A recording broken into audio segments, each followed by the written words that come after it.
Nostalgia is a funny thing.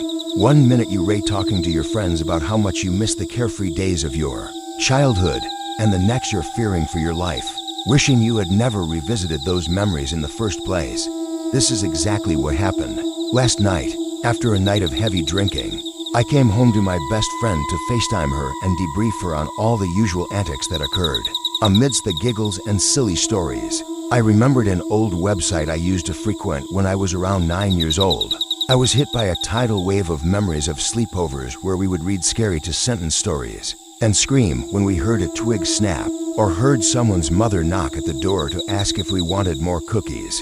It took me a while to remember the name of the website, but I knew that they tended to upload urban legends and popular tales like any 96 is typing, or my name is Carmen Winstead after 30 minutes. I was finally able to find it, Scary for Kids, com. Instantly, I smiled at how corny it was.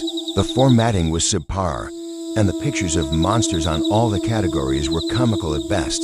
The website had definitely changed though. I never remembered it to be a particularly dodgy website, but there were pop-up ads everywhere, along with new tabs like scary games and scary videos that were never there in the first place. As a child, I would open up this website to read scary stories that were organized by category. There isn't really much else to say about this site. It wasn't particularly terrifying either. I just liked the feeling of cuddling up in bed and trying to scare myself to the point where I couldn't sleep. I'm sure many of you have done the same. This is where things started to get weird. I was starting to get frustrated by all the pop-up ads on the site. But just as I was about to turn on my ad blocker, I received a message from chat support on the site. Yet another feature that I did not recognize. My blood ran cold. The message read, "Hi underscore underscore underscore underscore underscore underscore underscore. Glad you're back." Somehow, the website knew my full government name and that I used to visit it. Bear in mind that I used a family computer to read these creepy tales and didn't have a phone or Google account at the time.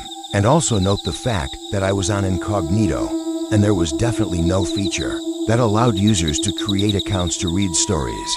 At this point, my friend had gone to sleep, and every time I rang her, I was met with FaceTime failed. I was starting to get restless, so I decided to simply get rid of the tab and go to sleep rather than engage with any possible internet trolls waiting for me on the other side. Within seconds, my phone buzzed with a notification from the website. Even though there was no app feature, it was so strangely formatted to, "Come on, didn't you miss me?" I cursed under my breath and tapped on the notification, where I was forced to choose between two responses which read, "Yes, so much," and "No, go away." I chose the latter, as I started to grow intolerant, but soon regretted my choice. My phone vibrated, and in all red caps, the message read, "Wrong answer, try again. You have 2 remaining attempts." As the fear set into my bones, I decided that the best choice was to be kind and compliant. So I chose the first option. "Great, of course I missed you too. In fact, I'm on my way to see you."